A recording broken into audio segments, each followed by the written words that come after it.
আমাদের প্রথম থেকেই টার্গেটটা ছিল যে আমরা মেডিকেলটা আগে দিব। তুমি যেহেতু মেডিকেল পরীক্ষা দিচ্ছ, তো তোমার কাছে নেক্সট অপশন হিসেবে থাকবে কৃষি। মানে প্রথম থেকে মাইন্ডসেট এমনই ছিল যে মেডিকেল আর তাছাড়া কৃষি। সেখান থেকে তো প্রথমে মেডিকেল দিয়ে সেখানে ব্যর্থ হই। ওখান থেকে আমাদের আসলে মেইনলি কৃষি জার্নিটা শুরু হয়।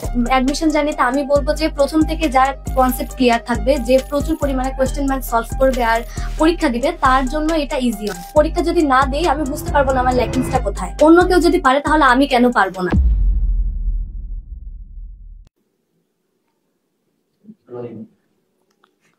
আসসালামু আলাইকুম। আমি মোহাম্মদ আরাফাত, পড়াশোনা করতেছি বাংলাদেশ কৃষি বিশ্ববিদ্যালয়ের এগ্রিকালচার ফ্যাকাল্টিতে। তো আমাদের প্রত্যেকদিন নতুন নতুন পর্ব নিয়ে আমরা তোমাদের সামনে হাজির হচ্ছি। তো আজকে আমাদের গেস্ট বা স্পেশাল গেস্ট বলা যায়, দুইজনকে দেখতে পাচ্ছ, হয়তো বা আলাদা করাটা খুবই মুশকিল, তাই না?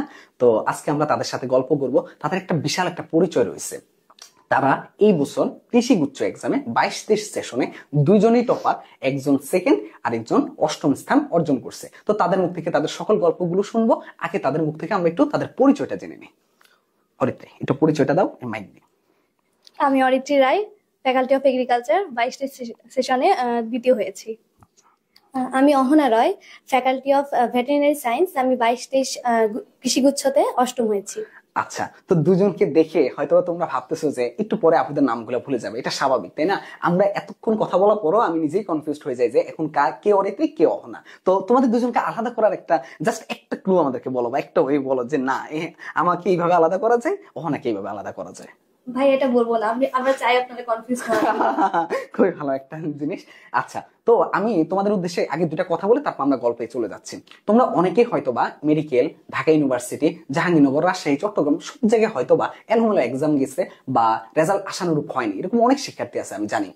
তো তোমরা এই জায়গা থেকে কিভাবে উঠে দাঁড়াবা, আমি সবসময় একটা কথা বলি যে তোমার যে সকল ফ্রেন্ড ঢাকা ইউনিভার্সিটিতে ধরো মিডিয়াম পজিশন বা টপ করেনি, বা ধরলাম আমি 1800-1900 পজিশন নিয়ে আছে, যারা জাহাঙ্গীরনগর, রাজশাহী ইউনিভার্সিটিতে টপ করে বসে আছে, তারা অনেক শিক্ষার্থীরাই দেখবা যে দিন শেষে সবাই এসে কৃষিতে যখন টপ করে কৃষিতে এসে ভর্তি হচ্ছে। আর তুমি কোথাও চান্স পাচ্ছ না। তুমি যদি এখন থেকে 4টা মাস ভালো মতো প্রস্তুতি নাও, তাহলে তুমিও যদি কৃষিতে টপ করো, তাহলে তুমিও কৃষিতে পড়বা। তার মানে দুইজনই কিন্তু দিন শেষে একই জায়গায়। এখন হয়তো খুবই হতাশ লাগতেছে, এই ফ্রেন্ড এখানে চান্স পেয়ে গেছে, ওই ফ্রেন্ড এখানে চান্স পেয়ে গেছে, কিন্তু দিন শেষে কিন্তু দুইজনের জায়গায় সেম থাকবে। আর আপুদের গল্পটা ঠিক অনেকটাই তাই। তো আমরা অরিত্রীর কাছে আগে যাই, ঠিক আছে? অরিত্রী, অ্যাডমিশন জার্নি গল্পটা কেমন ছিল? দুজনে কি একসাথে পড়াশোনা করতে কিনা, সবগুলো একটু জানি, একটু আমাদের সাথে যদি শেয়ার করতে। হ্যাঁ ভাইয়া, আমরা প্রথম থেকেই মানে এটা শুধু এখন না, মানে ছোটবেলা থেকেই সব একসাথে পড়াশোনা করতাম, আর রেজাল্টও সেমই হতো। আচ্ছা, আর মানে হ্যাঁ, ওভাবে পড়াশোনা করে হয়েছে। যদি সেকেন্ড থার্ড হইতো তাহলে বেশি বেটার হইতো আমার কাছে মনে হয়। আচ্ছা, হ্যাঁ ওরকম হয়ে মানে হতো। হুম হুম। এখন হয়তো হয়নি, একটু মার্ক ডিফারেন্সের কারণে। হ্যাঁ অবশ্যই, ও খুবই ক্ষুদ্র মার্ক। হ্যাঁ হ্যাঁ। আর হচ্ছে পড়ছি বলতে দুজন একসাথেই পড়ছি, আর পড়ার ধরনটা বলবো মানে। আচ্ছা, এখানে একটা প্রশ্ন আছে আমার কাছে। তোমরা তো নিশ্চয়ই প্রথম থেকে কখনো কৃষির প্রস্তুতি নাও নাই, কোনো একটা মেডিকেল অথবা ইঞ্জিনিয়ারিং প্রস্তুতি নিয়েছিলা, কৃষির প্রস্তুতি নিয়ে শুরু করছিলে, এটা যদি অহনা আগে একটু বলতে আমাকে। অহনা, আসলে ভাইয়া আমাদের প্রথম থেকে টার্গেটটা ছিল যে আমরা মেডিকেলটা আগে দিব। আর আমরা যেই ভাইয়ার কাছে পড়তাম তিনি হচ্ছে আমাদের বুঝিয়েছিল যে তুমি যেহেতু মেডিকেল পরীক্ষা দিচ্ছ, তো তোমার কাছে নেক্সট অপশন হিসেবে থাকবে কৃষি। তো আমরা যেহেতু জানি যে মেডিকেল আর কৃষির কোশ্চেন টাইপ কিছুটা এক হয়, তো এই কারণে আমরা প্রথমে হচ্ছে মেডিকেলটা দিয়েছি। তারপরে মানে প্রথম থেকে মাইন্ডসেট এমনই ছিল যে মেডিকেল আর তাছাড়া কৃষি। তো এই কারণে মানে ওভাবে পড়েছি। তো সেখান থেকে তো প্রথমে মেডিকেল দিয়ে সেখানে ব্যর্থ হই। তো তারপরে প্রথম ওখান থেকে আমাদের আসলে মেইনলি কৃষি জার্নিটা শুরু হয়। তারপরে এই তো কৃষিতে দিয়ে এখন তো খুব ভালো একটা পজিশন পেয়ে, এখন বলতে গেলে তো ক্যাম্পাসে সবাই তোমাদেরকে টপার হিসেবে চেনে, জিনিসটা তাই না? আচ্ছা, এখানে একটা প্রশ্ন আছে, এটা অরিত্রী আনসার দিবে। সেটা হচ্ছে অরিত্রী, যে মেডিকেল মিস করলা, ঠিক আছে, তারপরে হয়তো বা ঢাকা ইউনিভার্সিটি পরীক্ষা দিয়েছো, রাজশাহী দিয়েছো, অনেকগুলো জায়গায় দিয়েছো, হয়তো ওইভাবে আশানুরূপ রেজাল্ট হয়নি। তারপরে তোমাদের কাছে এমন মনে হয়েছিল যে না, আমি কৃষিতে চান্স পাবো না, বা আমার পড়াশোনা স্টাডিজে আরেকটু ভিন্ন হওয়া উচিত, এরকম কখনো মনে হয়েছিল কিনা? মানে হ্যাঁ, একটু তো হতাশা কাজ করছিল।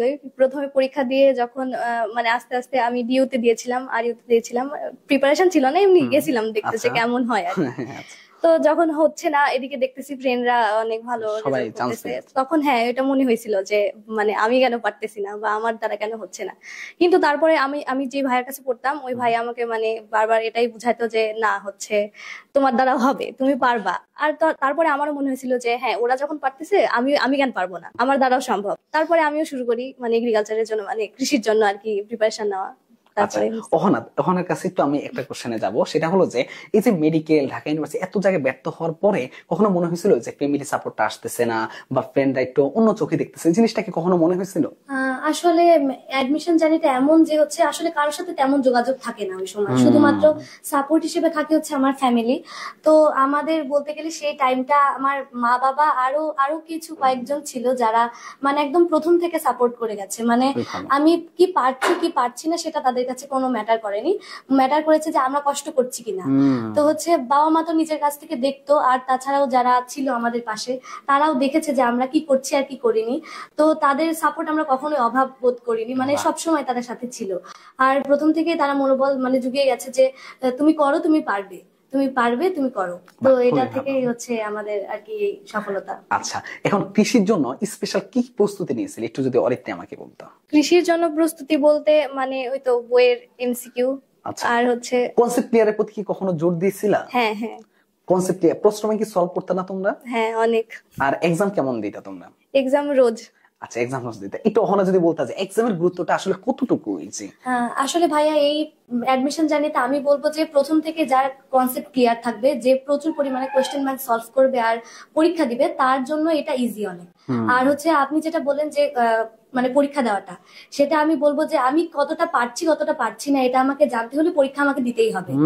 আর হচ্ছে পরীক্ষা যদি না দেই আমি বুঝতে পারবো না আমার ল্যাকিংসটা কোথায়। অনেকের কি দেখি যে অনেকে শুধু পড়ে যায় কিন্তু কোনো পরীক্ষা দেয় না, তারা কিন্তু আসলে আলটিমেটলি বুঝতে পারবে না যে আমার ল্যাকিংসটা কোথায়, আমি কি কোথায় মিস করছি বা কোনটা আমার আমি পারছি কোনটা পারছি না। তো এই জন্য আমি বলবো যে প্রতিদিন যা পড়ছি কিন্তু রোজ যদি আমি একটা পরীক্ষার মধ্যে থাকি তাহলে আমি বুঝতে পারবো যে আমি কোনটা মানে আমি কোনটা পারবো কোনটা পারবো না। আর সেখানে যেগুলো ভুল হবে মেনলি সেগুলোর দিকে যদি আমি বেশি জোর দিই তাহলে ওগুলাই মেনলি লাস্টে আমি মনে থাকে যে মানে আমি কোনটা মানে পারছি না কোনটা ভালো। পারিনি। হ্যাঁ, ভালো ভালো পয়েন্ট গুলা বলছে। আচ্ছা, আমাদের এখানে মানে অডিয়েন্সের মধ্যে অনেক শিক্ষার্থী থাকে যারা মেডিকেল মিস করার পরে অনেক বেশি হতাশা কাজ করতেছে, এখন পড়াশোনা থেকে একেবারে বাহিরে, তারা যদি এখন শূন্য থেকে প্রস্তুতি নিতে চায় তাহলে তারা কিভাবে শুরু করবে? যেহেতু এখনো 4 মাস সময় আছে তো আমি বলবো যে এটা অনেক সময়। Yes. এটা হচ্ছে ভেঙে পড়া যাবে না, প্রথমত হতাশা তো রাখা যাবেই না। আমি অন্য কেউ যদি পারে তাহলে আমি কেন পারবো না, অবশ্যই। এটা আমাকে মনের মধ্যে রাখতে হবে। আর হচ্ছে মানে হ্যাঁ এটা আসলে এই টাইমটা অনেক টাফ, আমাদের মাইন্ডে এভাবে রাখতে হবে যে আমি পারবো, আমি করছি, আমি করবো। আর মানে আমি নিজের দিক থেকে 100%টা দিব, এমন যেন না হয় যে পরে মনে হলো যে আফসোস হলো যে আমি যদি এটা একটু করতাম তাহলে হয়তো বা ভালো হতো। এই জিনিসটা রাখা যাবে না। আর হচ্ছে যেহেতু 4 মাস টাইম আছে তো আমি বলবো যে এই হিউজ টাইমের মধ্যে মানে শূন্য থেকে শুরু করেও টপ করা যাবে। এক্স্যাক্টলি যেটা যেটা তোমাদের ক্ষেত্রে অনেকটা দেখা গেছে যে মেডিকেলে পরে তোমরা আবার শুরু থেকে ভার্সিটি প্রস্তুতি নিয়ে এখন টপার হিসেবে প্রস্তুতি লাভ করছো। আচ্ছা, আমি একটু অরিত্রির কাছ থেকে জানতে চাইবো এই সেম কোশ্চেনটা অরিত্রি, যে যারা শূন্য থেকে শুরু করবে তারা কি আসলে কনসেপ্ট ক্লিয়ার, প্রশ্ন ব্যাংক সলভ, এক্সাম, এই তিনটা জিনিস কি মেইনটেইন করাটা খুব জরুরি কিনা? হ্যাঁ খুবই জরুরি, কারণ হয়তো ও যেটা বললো আমি যদি পরীক্ষা না দিই তাহলে তো আমি বুঝতে পারবো না যে আমার কোথায় মানে আমি কোনটা পারতেছি না। আর যদি আমি পরীক্ষা দিই তাহলে আমি বুঝতে পারবো যে আমার আমার এখানে ল্যাকিংস আছে, আমার এই জিনিসটা আরেকবার পড়া উচিত। আচ্ছা আচ্ছা, তো এটা তো জরুরি। আর মানে রোজ তো পড়ার পরে থাকতেই হবে। আর প্রশ্ন সলভ তো এটা তো মানে মাস্ট, এটা না করলে তো মানে আমি বুঝতে পারবো যে কেমন টাইপের প্রশ্ন আসে, তো এটা আমাকে রোজ করতে হবে। আর হ্যাঁ বেসিক তো মানে ওটা তো ফার্স্ট থেকে লাগবে। আর মেইনলি লাগবে যে কৃষিতে কি ধরনের প্রশ্ন আসে, প্রত্যেক বছর কেমন টাইপের প্রশ্ন আসতেছে ওইটা ওকে মানে যে পরীক্ষা দিবে। আর সবচেয়ে বড় বিষয় এই বছর কোশ্চেনের দায়িত্বে আছে চট্টগ্রাম ভেটেরিনারি মানে সিবাসুর প্রশ্নগুলো নিয়ে অ্যানালাইসিস করা সবচেয়ে বেশি জরুরি। আচ্ছা, এই আমি এবার একটু অহনার কাছে যাব, ঠিক আছে? অহনা, এই যে রেজাল্ট তো পেলা, মানে অরিত্রি সেকেন্ড হলো, তুমি অষ্টম হলা, মানে অনুভূতিটা ওই টাইমে কেমন ছিল, বা ওই টাইমে রেজাল্ট পাওয়ার পরে কিরকম, বা ওই টাইমে আসলে তোমরা কি করতেছিলে একটু যদি বলতা। আসলে ভাই আমাদের যেদিন রেজাল্ট দেয় আমরা জানি যে পরের দিন রেজাল্ট দিবে, কিন্তু আসলে সেটা হঠাৎ করে আগের দিন রাত্রে দিয়ে দিয়েছিল রেজাল্ট। তো হচ্ছে আমরা দুজন এমনি জাস্ট বসেছিলাম, হঠাৎ করে ফোনটা হাতে নিয়ে দেখলাম যে এরকম রেজাল্ট দিয়েছে। তো হচ্ছে প্রথমে মানে একটু ভয় কাজ করছিল যে আসলে দিলাম যদি আবার না হয়, যদি আবার হয়, অনেক রকম চিন্তা আসছিল মাথায়। আর মানে রেজাল্ট দেওয়ার পরে তো সাথে সাথে আসে না, ওই টাইমটা আরো বেশি খুবই মানে ভয়ঙ্কর ছিল সেই সময়টা। তো হচ্ছে হঠাৎ করে তখন রেজাল্টটা দেখলাম, যখন দেখার পরে প্রথমত আমরা কোনোভাবে বিশ্বাস করতেছিলাম না যে মানে এটাই কি হয়েছে কিনা, আদৌ এটা সত্যি কিনা। তো হচ্ছে তারপরে মানে ওকে বললাম যে তুই আমারটা দেখ, ও বললো যে তুই আমারটা দেখ। তো হচ্ছে দিয়ে তারপরে দুজনের দেখার পরে যখন মানে শিওর হওয়ার পরে তো মানে দুজনের মানে অনেক বেশি ওই সময় মানে ওই মানে অনুভূতিটা আসলে প্রকাশ করার মতো না। দিয়ে তারপরে হচ্ছে মাকে জানালাম, মা তো জানার পরে মানে মা প্রথম রিয়াকশনটা এরকম ছিল, তো মা একদম কান্না করে দিছে। আর তারপরে হচ্ছে আরো যারা যারা মানে বাবাকে জানালাম, আশেপাশে যারা থাকে সবাইকে, মানে যারা প্রথম থেকে সাপোর্ট করে গেছে সবাইকে জানালাম, সবাই অনেক খুশি হয়েছে, অনেক দোয়া করেছে, সবার দোয়ার কারণে আর নিজেদের কষ্টের কারণে আজকে এই জায়গায়।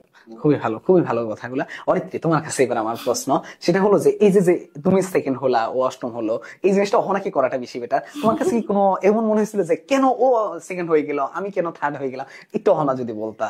বা সব সময় তো তোমরা মনে হয় একই ভাবে পড়াশোনা করছিলা, সবকিছুতে একই থাকার কথা ছিল, কিন্তু তারপরে কেন সেকেন্ড আর এইট? তখন কি মনে হয়েছিল কিনা, রাগ হয়েছিল কিনা, বা জেলাস ফিল করছিলা কিনা তোমার? না ভাইয়া, আসলে হচ্ছে তখন মানে আমাদের তো প্রথম থেকে রেজাল্ট পুরোপুরি সেম হতো না, মানে সেমই হতো বলা গেলে, 1-2 মার্কের ডিফারেন্স হতো। তো হচ্ছে মানে এটা স্বাভাবিক।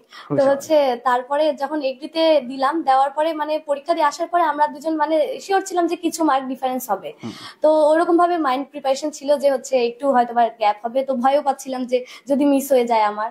তো এরকম হচ্ছিল। তো যখন রেজাল্টটা পেলাম তারপরে জাস্ট মানে আনন্দটা এটাই ছিল যে টপ 10 এর মধ্যে আছি। আর হচ্ছে এটা কখনো আসেনি যে কেন আমি অষ্টম হলাম। তো হচ্ছে মানে অনেক খুশি ছিলাম তখন। তো এটা ভাবার আর কোনো মানে কারণ ছিল না। আচ্ছা, খুবই ভালো। এখন আমি অরিত্রীর কাছ থেকে জানতে চাইবো, অরিত্রী, তোমার আশেপাশে তোমার অনেক ফ্রেন্ডকে দেখো, হলে থাকো, তোমার মানে ভার্সিটিতে যেসব ফ্রেন্ড আছে দেখা যায় না, অনেক ঢাকা ইউনিভার্সিটি, তারপর বুয়েটের, ইউআরপি, নেভাল আর্কিটেকচার, অনেক শিক্ষার্থী আছে তোমাদের সাথে, তারপর লাস্টের মেডিকেল গুলা, ডেন্টাল, ঢাকা ডেন্টাল রেখে, তারপর সিকিউরুয়েট, বুটেক্স, সবকিছু রেখে বাকৃবিতে আসতেছে, আর তোমরা ব্যর্থ হতে হতে হতে হতে টপার। এই জিনিসটা কেমন লাগে যে না, তারা এত জায়গা পেলে আমার এখানে আসছে আর আমি এখানেই এখন পড়তেছি? না মানে এটাতে প্রথমে যখন আসি তখন অনেক মানে ভয় লাগতেছিল যে অনেক টপার আছে আমার সাথে, আবার আমি এখানে যাচ্ছি, আমি তো কোথাও চান্স পাইনি, এটা আমার মানে প্রথমে একটু ভয় ভয় লাগতেছিল। কিন্তু তারপরে এসে যখন একসাথে ক্লাস শুরু করি, মানে দেখতেছি যে হ্যাঁ ওরা যেরকম করতেছে আমি ওদের সাথে ওইভাবে মানে তালে তাল মিলাই চলতে পারতেছি, তো তখন আর কিছু মনে হয়নি, মনে হয়েছে যে না ওরাও নর্মাল আমিও নর্মাল, ওরা পারতেছে আমিও পারবো। তো এটা নিয়ে পরে আর ভয় লাগেনি, মানে প্রথমে একটু ভয় লাগছিল কিন্তু পরে এসে ওটা ঠিক হয়ে গেছে ক্লাস করতে তো গিয়ে। এখানে একটা টুইস্ট আমি বলি, সেটা হলো যে দেখো, এরা কিন্তু যে এই যে অহন আপু, অরিত্রী আপু, তোমাদের তাদেরকে দেখতে পাচ্ছ, তারা কিন্তু ঢাকা ইউনিভার্সিটি, মেডিকেল, সব জায়গায় কিন্তু কম বেশি ব্যর্থ হয়ে কিন্তু এখানে আসলো, তা আবার টপার হিসাবে এখন পরিচিতি লাভ করছে। আর আরেকজন, তারা কিন্তু সব জায়গায় চান্স পেয়ে হয়তো ওদের অবস্থা বা ওদের মতো টপার হতে পারেনি, মানে জিনিসটার মধ্যে একটু হলো পার্থক্য আছে। তাহলে তোমরা যদি এখন থেকে চেষ্টা করো, আমার ধারণা একদম শূন্য থেকে চাইলো তো ওদের মতো টপার হতে পারবা, তাই কিনা? পারবে কিনা একটু বলো তো?